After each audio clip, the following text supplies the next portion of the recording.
an inclusive, energy secure and prosperous nation built on innovation and collaboration. It's 11 days to the Anambra governorship election, and any attempt to vote buying or electoral violence will be addressed squarely with uncompromising response. INEC Chairman Professor George Amupiton and the Office of the National Security Advisor handed down the warning at an interagency consultative meeting on election security in Abuja. Mie Ogidi reports. All eyes on Anambra State, November 8, a day of decision. Voters to vet the candidates' credentials, records, and surrender their sovereignty to the most suitable for the #1 seat. Electoral violence, vote buying, the enemies of democracy. INEC Chairman Joash, just 7 days in office, 11 days to face his first task. The Anambra decides. And yet, it is to strike on vote buying, electoral violence in Anambra State. That any attempt to induce voters before or during the Anambra must be resisted and curtailed. With our collaboration with the law enforcement agencies, especially the anti-graft agencies, to stop vote buyers from contaminating our electoral process. Any form of violence during the elections will be met with strong, uncompromising response. Groups not be allowed to have any role to play during this election. Assurance quite encouraging, but active voters' participation another big issue. And collection of permanent voters' cards in Anambra State expected to end Wednesday, October 29th. But INEC has reconsidered its earlier deadline. And decided to extend the ongoing collection of permanent voters' cards, PVC, in Anambra State, starting from Wednesday, 29th of October until Sunday, 2nd of November 2025. No much time for rhetorics, but action by all stakeholders for fair exercise. Mie Ogidi, NT News. And what's trended in our Lagos Network Center, Adiola is there. Let's have that. Mie Ogidi, NT News. And what's trended in our Lagos Network Center? Between professionals in the building environment has again been identified as key to reducing incidents of building collapse, bridging Nigeria's housing deficit, and ensuring efficient service delivery. This formed the crux of discussions at the 34th Nigerian Institute of Building Conference held in Lagos. Awal Yusuf Jibo reports. Over recent decades, Nigeria's construction and sectors have two deeply interconnected crises. Building collapses remain alarmingly, with about 640 structural failures recorded between 1974 and 2025, more than half of them in Lagos. At the same time, the nation continues to grapple with a huge housing deficit as rapid urbanization outpaces supply and affordability remains limited by high costs and inadequate access to finance. This gathering of builders, engineers, architects, and urban planners is exploring practical ways to strengthen professionalism and accountability in the construction industry. The reason buildings do collapse is because you have people who are limited in knowledge, handling every department of building construction. I keep on saying that we have a professional crisis. I'm a builder. I'm not a QS. I should not take job of QS. We've been working in silos for many years, and that's the reason why some of the prevailing challenge within the built industry prevail. So there is a need for us to collaborate and embrace inclusiveness. By fostering partnerships between government regulators, professional bodies and private developers, stakeholders say Nigeria can improve project quality, expand affordable housing delivery, and restore public confidence in the safety of its buildings. Developer, in most cases, they want to develop, they want to make profit. So regardless of what is the quality of the building they are producing, for that to be controlled, the regulatory body or government have to do a lot to make sure that at least that is guided. As stakeholders push for stronger collaboration and accountability, the message is clear. Sustainable housing and safer cities will only come if every player in the construction chain does their part and by the rules. They emphasized that sustained policy enforcement, stronger professional ethics, and inclusive project planning are vital to building safer, more affordable, and resilient communities across Nigeria. In Lagos, Awol Yusuf Jubo, NTA News. That's it from Lagos. Nationwide will continue in Maiduguri after the break. Part of Owerri, business never sleeps. From sunrise to sundown, the wheels keep turning. And behind the scenes, vision meets action. Governor Hope Uzodinma's leadership has turned manifestos into reality, transformations that feels like a miracle. But progress needs peace, and in Imo, it's not left to chance. From land to sky to river deep, guardians are watching, protecting dreams and opportunity. At Orashi's quiet shore, hydropower is rising, set to energize a growing economy. The change is visible. New roads emerge, industry hums, communities come alive. At the center, a digital revolution. 500,000 young minds trained each year to build the future. As Orashi rises, so does Imo, and hope for hard-working people. A new Imo is on the rise. The world needs moms. With a splash of Golden Terra oil, a mom can transform a frown into a smile. Change no thanks into yes please. Resolve family feuds without blowing a whistle. Providing tasty meals is all that matters. Where there are moms, there is love. Golden Terra oil, pour pure love.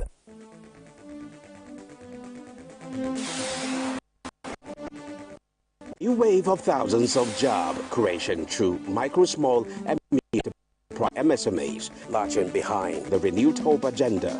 What are these strategies that guides to thousands of job creation over the past 2 years in the present administration? MSME survey debunked the perceived notion, no job creation, exposing it as misinformation. NTA Tuesday Live comes up tonight, 8 2025 at 10:30 p.m. Educative and incisive. Join us.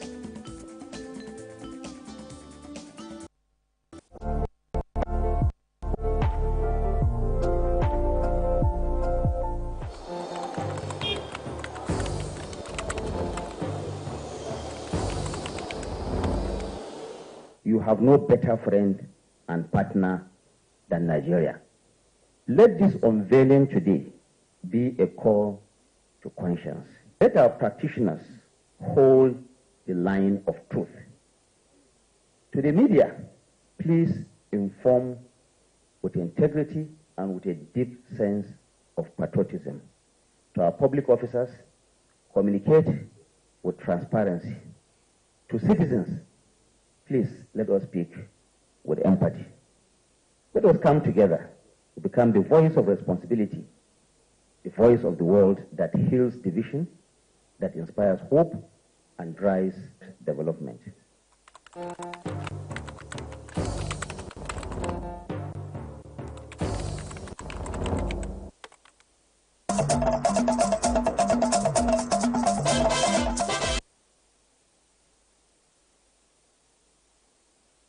Nationwide on the Nigerian Television Authority, the news now continues in Maiduguri.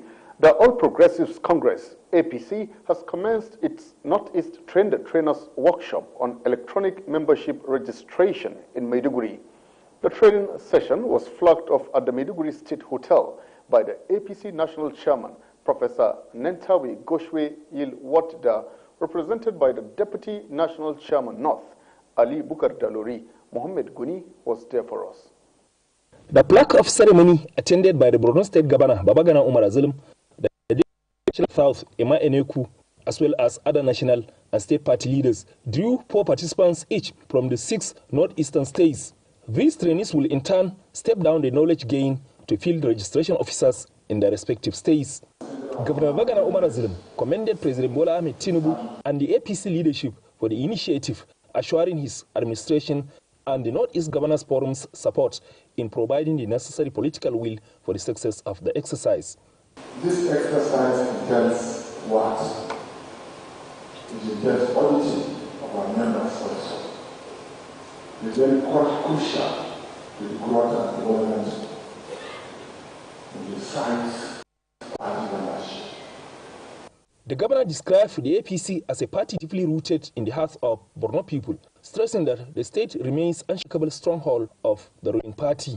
APC stakeholders at national and state levels, including the representative National Chairman Ali Bukar Dalori, Deputy National Chairman South Emma Eneku, National Organizing Secretary Suleiman Argungu, and Borno State APC Chairman Bello Ayuba, described the e-registration training as an initiative that leverages technology and development of the party. It is very important that the people that are here, the bulk of the success of this exercise is dependent on you.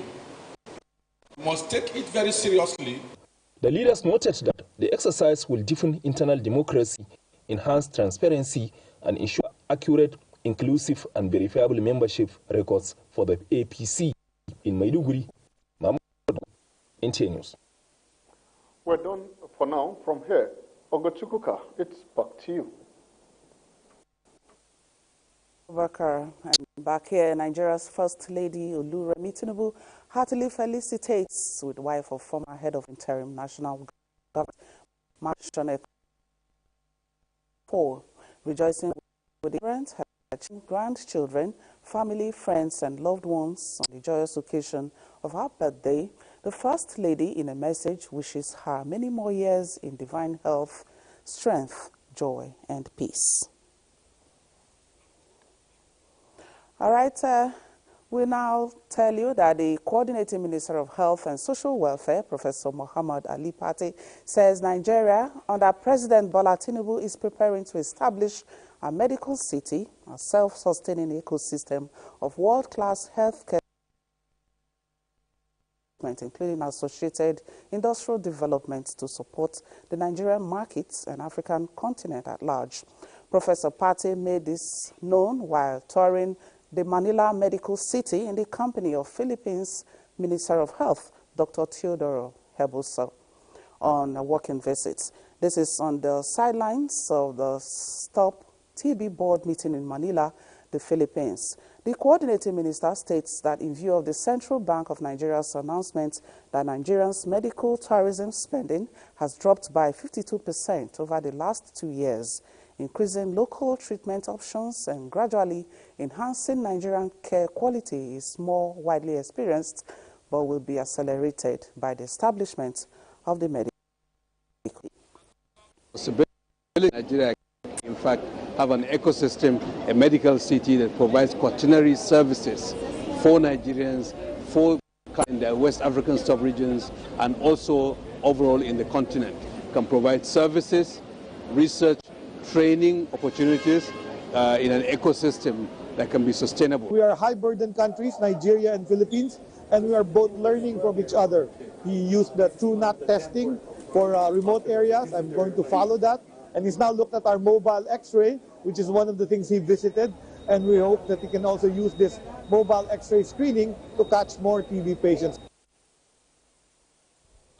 And now to create a resilient health system in Nigeria, following global emerging changes in healthcare, medical experts are recommending effective partnership across all sectors of the economy and addressing disparities in healthcare access.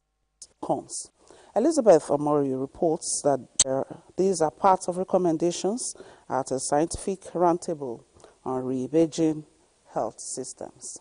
Sustainable healthcare involves practices that prioritize well-being, which encompass pandemic preparedness, climate change, health equity, and digital healthcare. Addressing gaps that impede effective healthcare delivery to promote inclusion is the aim of this roundtable. From malaria prevention to cancer management, pockets of issues experts identify limit healthcare. What is really important, especially in addressing out-of-pocket payments, is how to make sure that we really have good community insurance systems operational. It's really about decentralizing health insurance into such a process where it is affordable to everyone. Political commitment by government at all levels, primary health care centers, and accountability were part of issues dissected to drive a functional health system.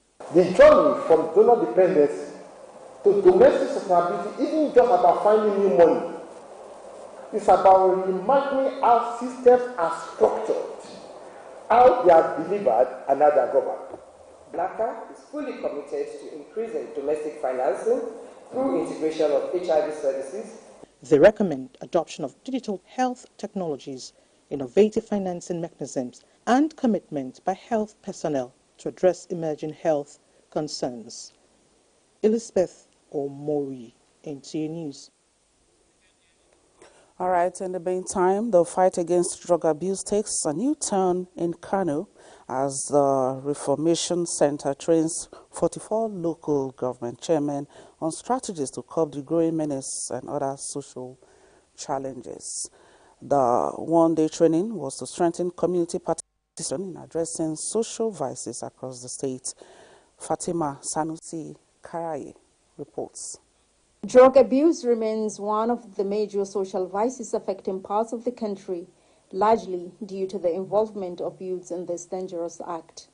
In response, the Kano Reformatory Center has deemed it necessary to equip the 44 local government chairmen with essential skills to ensure the success of the campaign against drug abuse. The aim of the Kano Reformative Center is to rehabilitate, prevent, and sensitize the entire Kano state on the dangers and effects of abuse. Kano State Deputy Governor Aminu Abdusalam Gorzo, represented at the event, reaffirmed the state government's commitment to providing all necessary support initiative. Our able governor, Engineer Abba Kabir Yusuf, is doing wonderfully well to make sure all the youths across the state have been engaged in various skills programs and empowerment and education particularly. The workshop also emphasized the importance of collective efforts in tackling social challenges, especially at the grassroots level.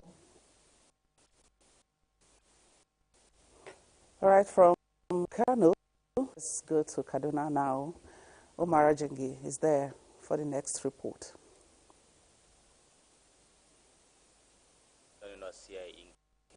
The state government will continue to take advantage of the wide reach of the NTA to engage its citizens on the activities of the state government under the leadership of Governor Obasani.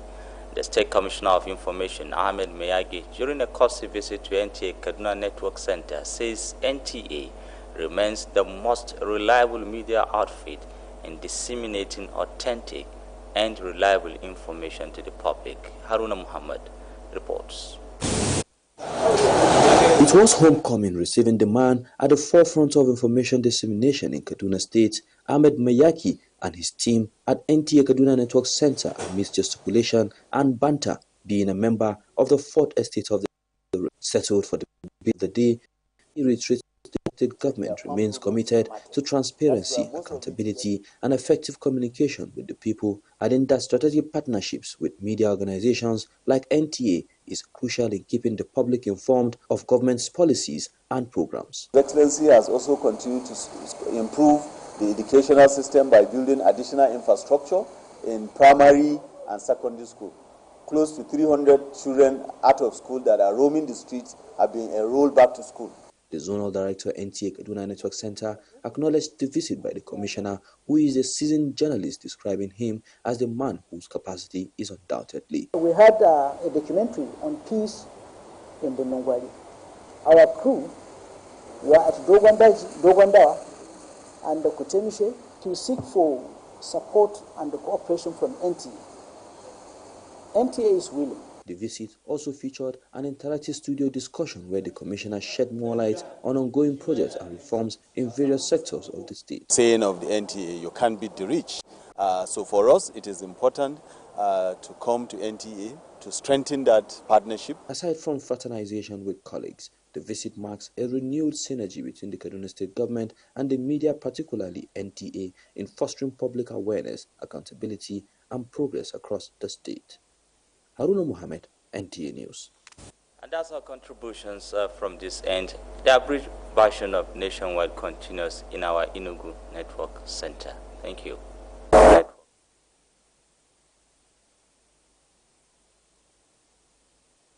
National Emergency Management Agency, in collaboration with the World Bank and Enugu State Government, has organized a two-day capacity building workshop on emergency preparedness and response in Enugu. The training focused on strengthening the capacity of key players in disaster management and improving coordination among emergency respondents. Chimaroke Ubu reports.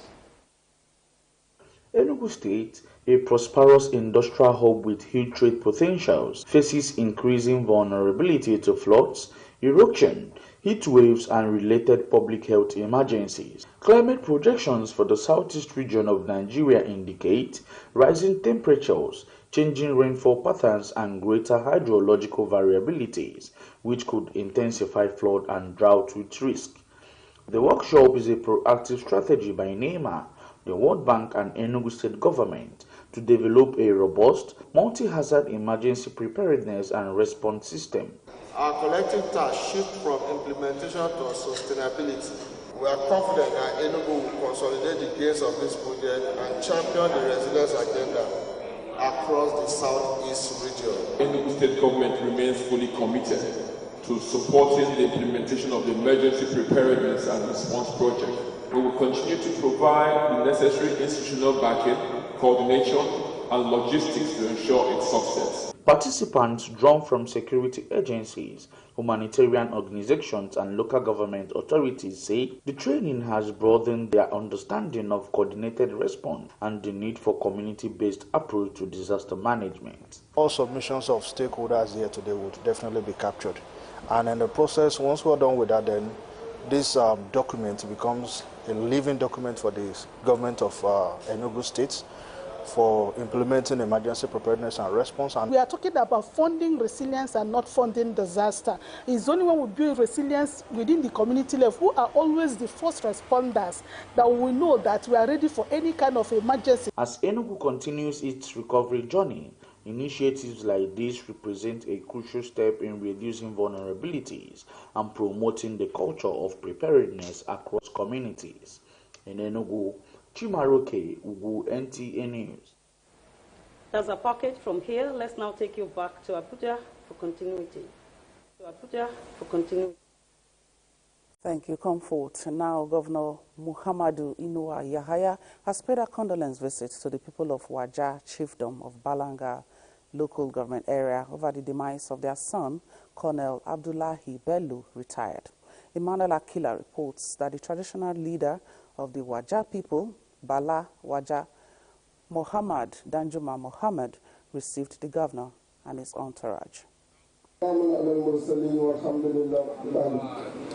Prayers for the repose of the soul of late Colonel Abdullahi Bello retired as Governor Muhammad Yahaya leads a government delegation to sympathize with the people of Waja Chiefdom. The governor describes late Colonel Bello, who until his death was a commissioner in his cabinet, as a dedicated and committed Democrat whose contribution to the security of lives and property of the people of Gombe State is immeasurable.